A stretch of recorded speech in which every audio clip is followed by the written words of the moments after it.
Hello students, welcome to Study Life. In this video, we are going to understand the course of commerce and the career opportunities we have ahead. Right? इस course को detail में समझेंगे कि इसका structure क्या है, आगे जाके जॉब अपॉर्चुनिटीज क्या क्या हैं. As you can see on the screen, the structure of commerce. First, we have to complete the junior college. Duration of this course is 2 years. मतलब अपना FYJC और SYJC. SYJC कंप्लीट करने के बाद मतलब ही अपना जूनियर कॉलेज कंप्लीट करने के बाद हमें डिग्री कॉलेज जाना होता है. बट डिग्री कॉलेज जाने से पहले हमें कोई एक कोर्स सिलेक्ट करना होता है. तो अपने पास बहुत सारे करियर ऑप्शंस होते हैं, कोर्स के ऑप्शंस बहुत ज़्यादा होते हैं अपने पास. कौन से कोर्स के ऑप्शन है वो हम देखेंगे नेक्स्ट स्लाइड में. फिलहाल हम स्ट्रक्चर को समझेंगे और करियर ऑप्शंस को कोर्स को हम लोग नेक्स्ट स्लाइड में देखेंगे. डिग्री कॉलेज के बाद हम लोग जाएंगे मास्टर्स में. So you have options, right. After completing your degree you are an undergraduate. अगर आपको आगे पढ़ना है then you can go for post graduation, right. So post graduation के लिए आपको मास्टर्स की डिग्री लेनी पड़ेगी.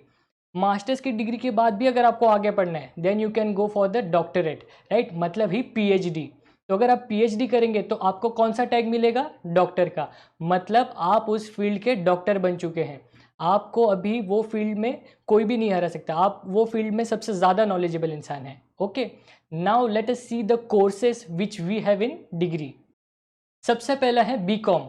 अगर आप ज़्यादा पढ़ने वाले बच्चे नहीं हैं, 70% of the commerce course students opt this course, क्योंकि इसमें सारे सब्जेक्ट हैं एक लिमिटेड एक्सटेंट तक. तो अगर आप ये सब्जेक्ट को सिलेक्ट करेंगे तो आप क्लियरिंग आपका ईजी हो जाएगा. You can get the degree easily. Next is your bachelors of business administration, BBA. BBA आगे जाके क्या बन जाता है? मास्टर्स ऑफ बिजनेस एडमिनिस्ट्रेशन, मतलब ही MBA. तो अगर आप MBA करोगे तो आप क्या बन जाओगे? प्रोफेशनल बन जाओगे. तो अगर आपको करियर शुरू में आपको मैनेजमेंट में इंटरेस्ट है तो आप क्या करोगे? BBA कर लोगे. तो BBA करने के बाद आपको मैनेजमेंट में जॉब मिल जाएगी. उसके बाद है अकाउंटिंग एंड फाइनेंस. अकाउंटिंग और फाइनेंशियल डिपार्टमेंट में अगर आपको जाना है then you can select this course. Next is financial market. Now if you want to work with the financial advisor or stock broking companies then you have to select this course. Next is banking and insurance. Bank में अगर आपको काम करना है, insurance companies में आपको काम करना है तो आपको ये कोर्स सिलेक्ट करना है. Next is BCom honours. अभी बीकॉम ऑनर्स में है क्या? स्पेशलाइजेशन. किस चीज़ का? जो भी सब्जेक्ट आपको चाहिए. आपको मैथमेटिक्स चाहिए, आप बीकॉम विद मैथमेटिक्स कर सकते हो. आपको अकाउंट्स चाहिए, आप बीकॉम विद अकाउंट्स कर सकते हो. जो भी सब्जेक्ट आपको चाहिए वो आप ये ऑनर्स में कर सकते हो. Next is statistics. अगर आपको सेंसस में, पॉपुलेशन में, ये सब चीज़ों में इंटरेस्ट है तो आप बीकॉम अपना स्टैटिस्टिक्स के साथ भी कर सकते हो. Next is economics, right. अगर आपको इकोनॉमिस्ट बनना है मतलब बैचलर्स की डिग्री खत्म करने के बाद आपको मास्टर्स की डिग्री करनी है, उसके बाद में आपको PhD करना है, आपको इकोनॉमिस्ट बनना है, राइट. तो आपको क्या करना है? You have to select bachelor of economics. Then fine arts. पढ़ाई के साथ अगर आपको कोई चीज़ में इंटरेस्ट है, पेंटिंग है, डांसिंग है, म्यूजिक है, आर्ट है, तो आपको क्या करना है? आपको फाइन आर्ट्स लेना है, bachelor of fine arts. Next is journalism and mass media. अगर आपको डायरेक्टर बनना है, स्क्रीन राइटर बनना है, स्टोरी राइटर बनना है, ये सब अगर आपको इसमें इंटरेस्ट है then you can select journalism and mass media. So ये सारे अपने डिग्री कोर्सेस है. इसमें से आपके इंटरेस्ट के मुताबिक आपको कोई भी कोर्स सिलेक्ट करना है. आपके स्ट्रेंथ और वीकनेस के हिसाब से आपको कोई भी कोर्स सिलेक्ट करना है. अब देखते हैं प्रोफेशनल कोर्स. प्रोफेशनल कोर्स में हम लोग देखेंगे इंडियन कोर्स और फॉरेन कोर्स. सबसे पहले 3 जो है ये चार्टर्ड कोर्सेस है. CA, right, chartered accountant. CS, company secretary. CMA, cost management accountant. अभी ये जो तीनों कोर्सेज ये चार्टर्ड कोर्सेस है.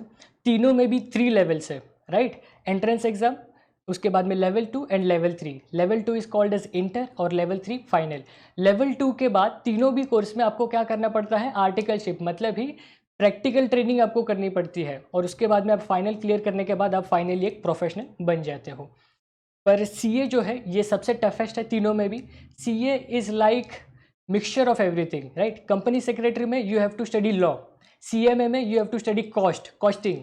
बट CA में आपको दोनों भी चीज़ें पढ़नी है, मतलब दोनों भी मतलब सारी ही चीज़ें पढ़नी है आपको. तो CA एक मिक्सचर है. उसके बाद में मास्टर्स ऑफ बिजनेस एडमिनिस्ट्रेशन. अभी अभी हमने देखा BBA. तो BBA अगर आपको मैनेजमेंट में इंटरेस्ट है तो आप BBA करोगे. उसके बाद में आपको और भी ज़्यादा इंटरेस्ट है तो आप क्या करोगे? MBA. तो MBA अगर आप कर लेते हो तो आप क्या बन जाओगे? आप MBA बन जाओगे. मतलब आपको मैनेजमेंट की जॉब कोई भी कंपनी आपको दे देगी.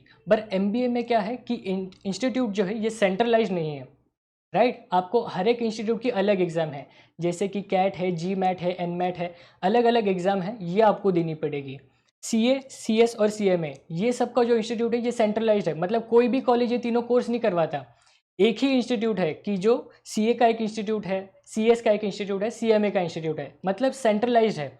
बट एमबीए के लिए ऐसा सेंट्रलाइजेशन नहीं है, तो आपको कॉलेज वाइज आपको एग्ज़ाम देनी पड़ती है और कॉलेज में सिलेक्ट होकर आपको एमबीए करना पड़ता है। अगर आप आईआईएम से एमबीए करोगे तो आपको बहुत अच्छा, आपको 20 लाख तक का पैकेज मिल सकता है, तो टॉप कॉलेजेस से एमबीए करने का ट्राई करो। Next is lawyer. You can do LLB after your graduation. तो ग्रेजुएशन के बाद एलएलबी कर सकते हो, या तो फिर आप 12 के बाद ही सीधा इंटीग्रेटेड लॉ कोर्स सिलेक्ट कर सकते हो। अभी इंटीग्रेटेड लॉ कोर्स क्या है, अगर आप ये कोर्स करते हो तो आपका बीकॉम और एलएलबी साथ में हो जाएगा, या तो फिर आपका बीए और एलएलबी साथ में हो जाएगा, राइट। ये कोर्स होता है 5 साल का। उसके बाद में एक्चुरियल साइंस। एक्चुरियल साइंस बहुत ही ज़्यादा टफ है। यहाँ पे हम मैथमेटिक्स, स्टैटिस्टिक्स और प्रोबेबिलिटी पढ़ते हैं। जो भी लोग इंश्योरेंस की एन्युइटीज़ कैलकुलेट करते हैं, right, as good as scientist, ये इतना डिफिकल्ट कोर्स है। अगर आप ये कोर्स कर लेते हो तो आपकी जॉब पक्की है। Next is certified financial planner. If you want to be investment banker, this course is for you, right. Financial risk manager. Now if you want to manage the risk of insurance और banking companies, then you have to do this course. Now let's go to the foreign courses. कौन से foreign courses है? ये जो सारे foreign courses हैं, इनकी जो कॉस्ट है ये बहुत ज़्यादा होती है, लैक्स में उनकी कॉस्ट होती है। अगर आपको यूके का सीए बनना है, राइट, तो आप क्या करोगे, आप एसीसीए करोगे।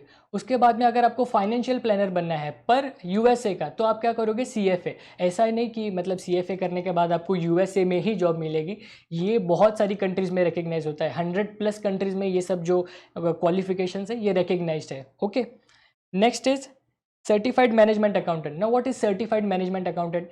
कॉस्ट मैनेजमेंट है, राइट। जो अपना सीएमए है, सीएमए ये वही डिग्री है, बट ये यूएसए की है। तो जब हम बाहर के देश की डिग्री लेंगे तो इसको हम क्या कहते हैं, हम इसको कहते हैं certified management accountant. Government and banking exams. If you want to be a part of government, right, if you want to get a government job, then what you have to do, you have to clear UPSC. Now what is this UPSC? UPSC मतलब union public service commission. अगर आप ये exam clear करेंगे तो आपके लिए IAS, IPS, IRS, IFS ऐसे बहुत सारे ऑप्शंस हैं, आप वो सिलेक्ट कर सकते हैं। बट सबसे पहले आपको क्या करना है, UPSC क्लियर करना है, राइट। नेक्स्ट एग्ज़ाम जो है वो है SSC। Now what is this SSC? SSC is state selection commission combined higher secondary level exam. मतलब अगर आपको 12 के बाद गवर्नमेंट जॉब चाहिए तो आप ये एग्ज़ाम दे सकते हैं। अगर आपको ग्रेजुएशन के बाद चाहिए तो आप सेकेंड एग्जाम दे सकते हैं, वो है combined graduate level exam, right. तो CGL, SSC CGL अगर आप देंगे तो आप ग्रेजुएशन के बाद गवर्नमेंट जॉब हासिल कर सकते हैं। Next is IBPS SBI PO। Now what is this IBPS SBI PO? अगर आपको बैंकिंग में जाना है, बैंकिंग गवर्नमेंट बैंक में आपको जॉब चाहिए तो आपको ये एग्ज़ाम क्लियर करनी है।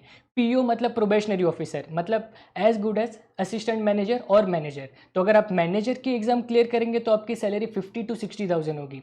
और उसके बाद में थोड़ा छोटा लेवल मतलब क्लर्क, IBPS और SBI क्लर्क। तो क्लर्क में अगर आप क्लियर करेंगे तो आपकी सैलरी होगी 20 to 30,000, इससे ज़्यादा नहीं होगी। PO of course it is difficult और क्लर्क जो है ये थोड़ा आसान होता है। Next is RRB। Now what is this RRB? RRB अगर आपको रेलवे में जाना है तो आप क्या करेंगे, RRB NTPC, ये जो एग्ज़ाम अगर आप क्लियर करेंगे तो आप रेलवे में रिक्रूट हो जाएंगे। Next is RBI। RBI तो इंडिया की सबसे बड़ी बैंक है। RBI is the apex bank of India, right, मतलब सुप्रीम बैंक। तो अगर RBI में ग्रेड A की एग्ज़ाम देंगे तो ग्रेड A मतलब क्या है, असिस्टेंट मैनेजर, मतलब ये छोटी पोस्ट है। और ग्रेड B मतलब क्या है, मैनेजर। तो ग्रेड B की जो पोस्ट है ये बड़ी है।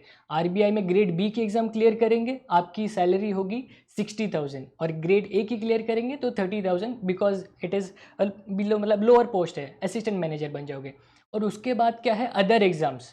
अदर एग्ज़ाम्स मतलब क्या कि गवर्नमेंट के बहुत सारे ऑर्गेनाइजेशन हैं, ONGC है, NTPC है, BHEL है, बहुत सारे ऑर्गेनाइजेशन है, ये सबकी अलग अलग एग्ज़ाम होती है। तो अगर आप सबकी अलग अलग एग्ज़ाम क्लियर करेंगे तो आपको वो ऑर्गेनाइजेशन में जॉब मिल जाएगी।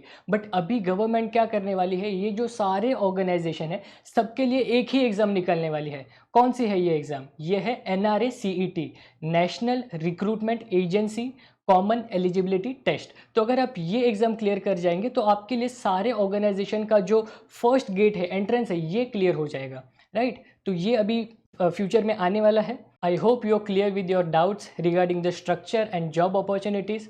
Thank you for watching the video.